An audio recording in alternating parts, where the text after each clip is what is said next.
This is ultra modern commentary on Gopi Geetam from Srimad Bhagavatam, my dear friends. गोपी गीत पर अत्याधुनिक श्री कृष्ण परिश्रजामृत टीका। श्रीमद् भागवतीय गोपी गीत संसार सागर में डूबते उतराते जीव का, भवाटवी में भटकते गिरते प्राणी का, भक्ति मार्ग से परमात्मा की प्राप्ति के मार्ग में चल पड़े मधुर भाव उपासक भक्त का 19 कविताओं में प्रेषित एक प्रेम पत्र है। कई वर्ष पहले की बात है। उस समय मैं काठमांडू नेपाल में वैदिक इंस्टीट्यूट ऑफ इनलाइटनमेंट स्थापित कर वहीं रहता था। एक संध्या मैं एक उद्यान में बेंच पर बैठा उत्तुंग पर्वत श्रेणियों, हरियाली और फव्वारों का आनंद ले रहा था। सहसा मैंने देखा एक विदेशी युवक मेरी ओर बढ़ा चला आ रहा है। उन्होंने मुझे देखा और मुस्कुराए। मैंने भी मुस्कुराकर उनका स्वागत किया। हम दोनों बेंच पर आ बैठे। वे जर्मनी के एक संभ्रांत कुल में उत्पन्न सुशिक्षित नागरिक थे। वार्ता चल पड़ी।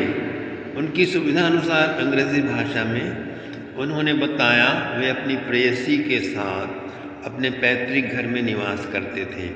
निगूढ़ गहन परस्पर उन दोनों का प्रेम था। बरसों प्रेम में डूबते उतराते बीत चले। तभी एक दिन उनकी प्रेयसी ने कहा, sorry to tell you but I have to say, कि मैंने प्रेम करने को कोई अन्य प्रियतम पा लिया है।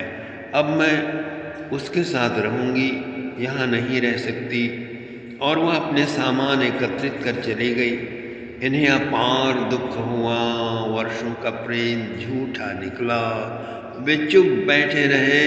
फिर कहा, as you like, thank for all honeysuckle days you shared with मी।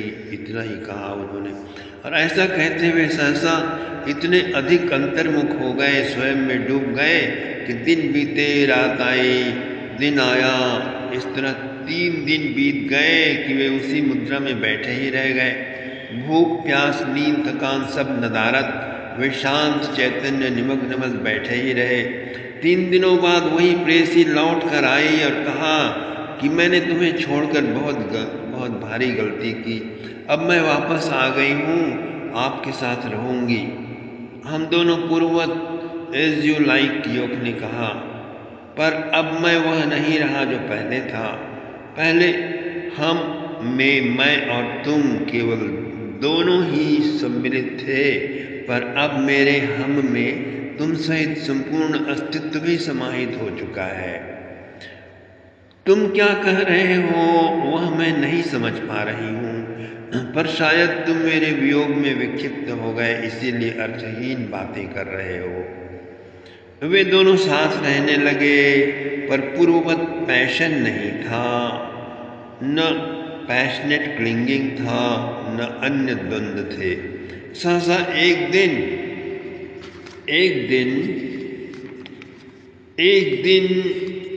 वे कुछ आवश्यक वस्तुएं बैग में रख रहे थे। फिर आए और कहा, अच्छा अब मैं चलता हूँ। प्रेयसी ने पूछा, कहाँ? ऐसे कैसे जा सकते हैं आप? सहसा, मैं किसी के पास नहीं जा रहा हूँ, वरन समग्र अस्तित्व से मिलने जा रहा हूँ। उन्होंने कहा, आप चिंता न करें, यह सारा घर सारी संपदा आदि मैंने आपके नाम कर दिया है। उन्होंने बताया मुझे, मैं भारत आ गया और तब से यात्रा कर रहा हूँ।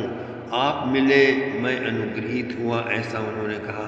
मेरी स्थिति पर आप क्या कुछ शब्द कहना चाहेंगे? उन्होंने मुझसे पूछा। मैंने कहा, प्रेम की गहराइयों में मन, इंद्रिय, बुद्धि और अहम की एकाग्रता सिद्ध होती है। चैतन्यावस्था में परिपक्वता आती है। प्रेमी और प्रेमिका प्रेम के द्वारा विश्व को, देह को, अहम को ट्रांसेंड कर चेतना की इतनी ऊंचाइयां छू लेते हैं जहां प्रेमी और प्रेमिका वाष्पीभूत होकर विशुद्ध प्रेम की आनंद मात्र की अनुभूति रह जाती है, जीवन व्यापी हो जाती है वह आनंद रस धारा। शायद यही घटना आपके साथ घटित हुई है, जिसमें आपने तो छू लिया पर आपकी प्रेयसी वंचित रह गई। इसे विकसित करने के लिए विज्ञान भैरव ग्रंथ के 5000 वर्ष से भी अधिक प्राचीन है, उसमें एक मेडिटेशन टेक्निक का वर्णन आता है।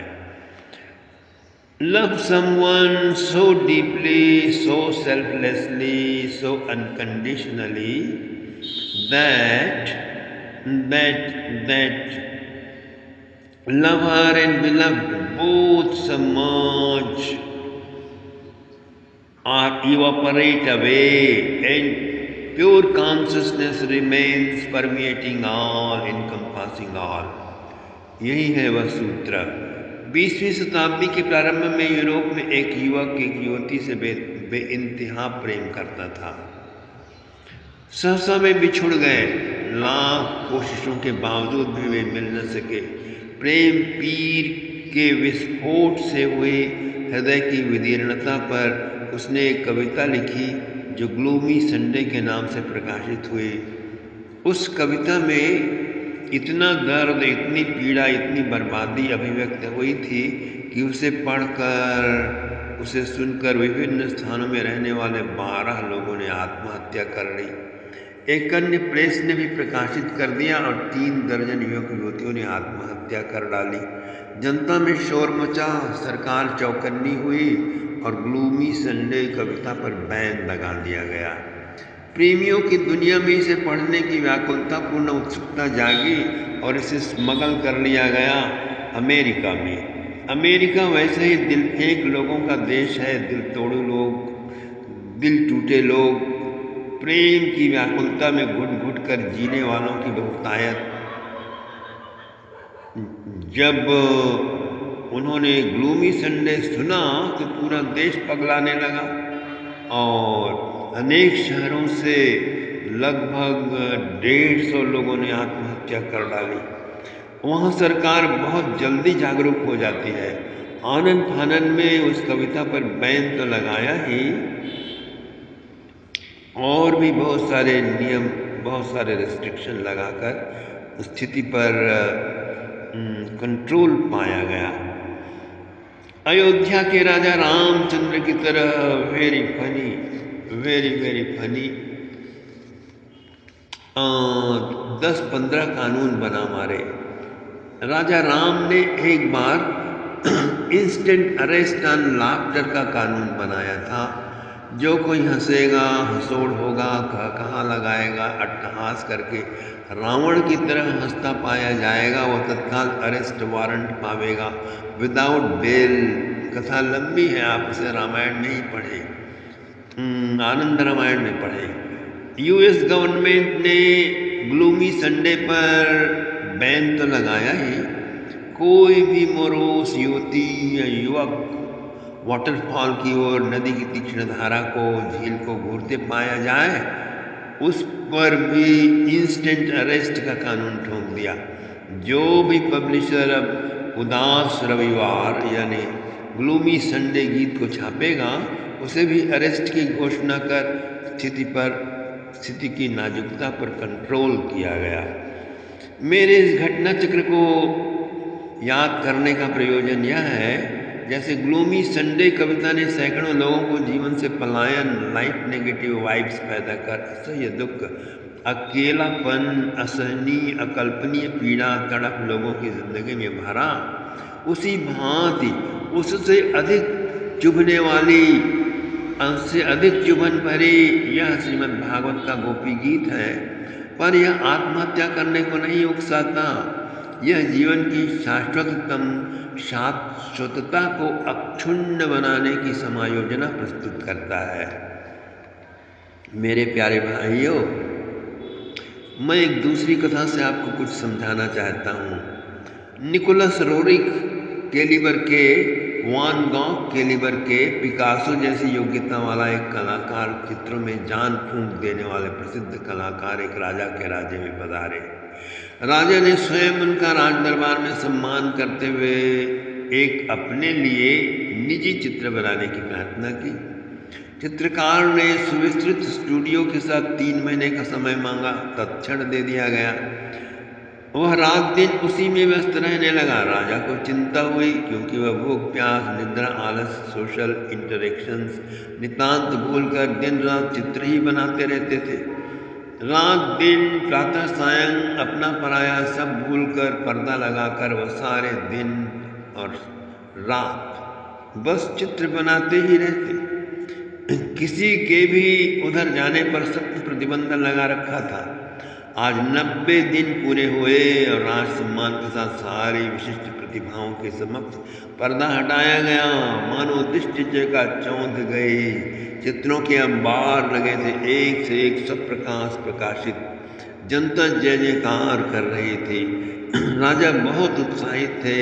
कलाकार और VIP समूह उनके साथ चल रहे थे। सभी कलाकार की प्रशंसा में अत्यंत मुखर हो उठे थे। सहसा राजा खड़े होकर एक आदमकद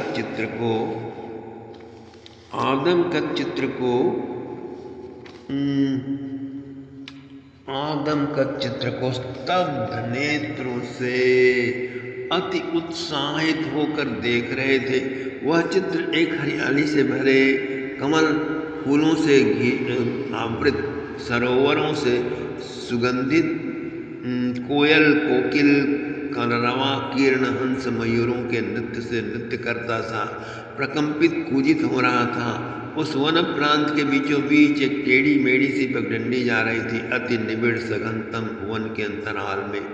राजा देखते रहे, उनके साथ समस्त गुणीजन भी देखते रहे। तभी राजा ने कलाकार से पूछा, महाशय, क्या आप बताइएगा कि यह पगडंडी कहाँ को ले जाता है?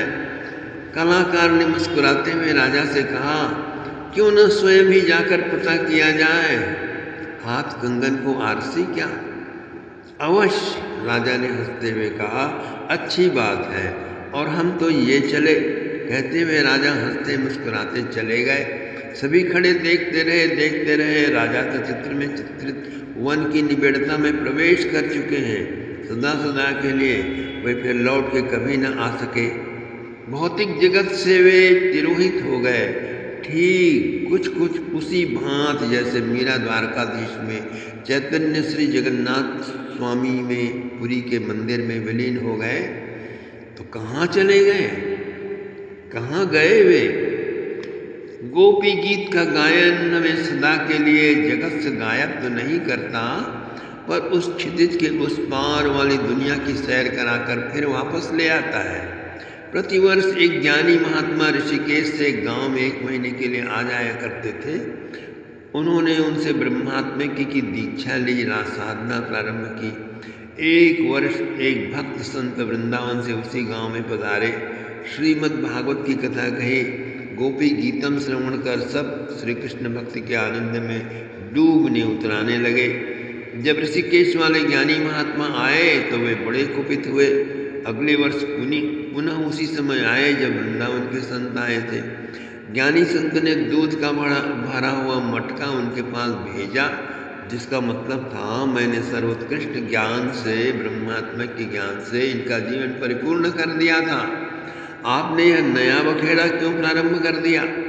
वृंदावन के संत ने मटके के दूध में मिश्री घोल दी और कुछ तुलसी के पत्ते, कुछ गुलाब की पखुड़ियाँ तैरा दिए और वापस भेज दिया। भाव यह कि द्वैत की घनघोर एकाकीपन में, शुष्कता में श्री कृष्ण का, व्रजांगनाओं का, वृंदावन के विहार का मधुर रस मिलाकर मैंने केवल अति मधुर बना दिया है। इसे आप स्वयं आजमाइए। मेरे प्यारे भाइयों और बहनों, यही श्री कृष्ण की गोपी गीत की भूमिका है और अब हम गोपी गीत में प्रवेश कर रहे हैं। वंदे नंदं व्रजस्त्रीणां पादरेणुमवीक्षणश यासां हरिकथोद्गीतम् पुनाति भुवनत्रयम्। श्री कृष्ण की प्रेयसियाँ वे व्रजांगनाएं, जिनके मुस्कान अवलोकन से वृंदावन की कुंज निकुंज प्रकाश में, उल्लास में, हरितिमा से उद्भासित हो जाते हैं। वे प्रेम मूर्ति गोपियाँ श्री कृष्ण विरह वेदना से संतप्त उत्तप्त होकर आज रो रही हैं, जार जार रो रही हैं। वृंदावन की वे गोपांगनाएं जिनकी मधुरतम वाणी संगीत की मधुर राग रागिनियों के झंकारों से भी अधिक रसमयी है। वे महाभागाएं जिन्हें स्वयं श्री कृष्ण स्वागतम वो महाभागा आस्तिताम करवाम किम कहकर संबोधित किया करते हैं, जिनके सौंदर्य लावण्य से समस्त वृंदा कानन जगमगाता ही रहता है। आज उनके कृष्ण विरह वेदना से उन्मादित हो गोपांगनाओं के रुदन से समस्त वृंदा कानन घोर पीड़ामय दावानल से व्याप्त हो चुका है। मानो शनि की महादशा प्रारंभ हो चली हो। जो नित्य परकिया होते हुए वे नित्य स्वकीया है, बाहर से कुपित और मानिनी और कठोर भर्त्सना करते हुए भी भीतर से पूर्ण समर्पिता है। जो सदैव आराधनामयी होते हुए भी साक्षात श्री कृष्ण के भी आराध्या है।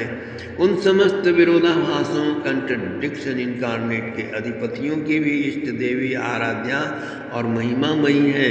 वे समस्त लोक के ही नहीं ब्रह्मांडों के स्वामियों के भी प्रणम्या वंदनीया महाभागा गोपांगनाएं आज जार जार रो रही हैं, जिनके हृदय में गाए गीत के प्रति अक्षर ही नहीं, उनकी गायन की प्रतिध्वनि भी श्री कृष्ण दर्शन करा देने की सर्वशक्तिमत्ता पूर्ण क्षमता संपन्न है। उन महापावन व्रज रज की अधिदेवी गोपांगनाएं आज जार जार रो रही हैं। कभी गायन करते, कभी नाचते हुए अन्य कला वैदग्धी द्वारा जो श्री कृष्ण का आमोदन प्रमोदन करती हैं, जो कभी मिष्टान्न खिलाकर तो कभी आम्र रस पिलाकर, कभी माखन खिलाकर तो कभी रसगुल्ला रबड़ी खिलाकर नवरस चटरस चखाकर श्री कृष्ण को संतप्त करती हैं। कभी रूठ कर, कभी मान कर, कभी दोनों गालों में गुलचे मारकर, कभी कान ऐंठ कर, कभी नाक पकड़ के खींचते हुए, कभी झूला झुलाते हुए विविध क्रीड़ाओं से श्री कृष्ण की पूजा समाराधना में ही अपनी 64 कलाओं की पारंगतता प्रदर्शित करती हैं। उन महाभागा वृंदावनाधीश्वरी श्री राधा की कायमयुग रूपा वृंदावनाइट मिल्कमेट सा वृंदावन व्रजमंडल की व्रज गोपिकाएँ हैं। मेरा उन्हें शतशः प्रणाम है। तम नमामि हरि परम, तम नमामि हरि परम, तम नमामि हरि परम। जिनका चित्त अजस्र तैल धारावत श्री कृष्ण चिंतन में लवलीन रहता है, फिर भी उनके मन प्राण कर्ण रंध्रों से प्रीतम के द्वारा चुंबिता वंशी प्रेषित वेणुगीत सुनने को 500 वोल्टेज की उत्कंठा जगाए उत्कर्ण रहती हैं। वे महाभागा गोपियाँ आज जार जार रो रही हैं। प्रथम दर्शन समागम की उत्सुकता के अतिरेक में सब उपचार भूल जो प्रीतम को निर्निमेष देखा करती हैं, शिष्टाचार की आवश्यक मर्यादाओं को भूलकर जो प्रीतम से दौड़कर अमरबेल की तरह लिपट जाती हैं, सम्मान के आवश्यक संबोधनों को भूलकर जो हार्दिक उद्गार के गीत गायन मूड में आ प्रकट होती है, प्रेम की अधुनातम परिभाषा, प्रेम की अधुनातन परिभाषा, प्रणय की परिधि, प्रीतम का परिचय, प्रीतम के आह्लाद की एक तरंग के लिए शत शत घोर व्यथाओं को आमंत्रित करने में एक क्षण के लिए भी विलंब नहीं करती। वे महाभावमयी व्रजांगनाएं आज विरह वेदना सहन करने में असमर्थ होकर उच्च स्वर से रुदन कर रही हैं, मानो उनका सर्वस्व लुट गया हो, सर्वस्व लुट गया हो। जयति तेधिकं, जयति तेधिकं जन्मना व्रजा, जयति तेधिकं जन्मना व्रज, श्रयत इंदिरा शश्वदत्रयी। दयितदृश्यतां दिक्षुतावका त्वयि धृतासवं त्वां विचिन्त्य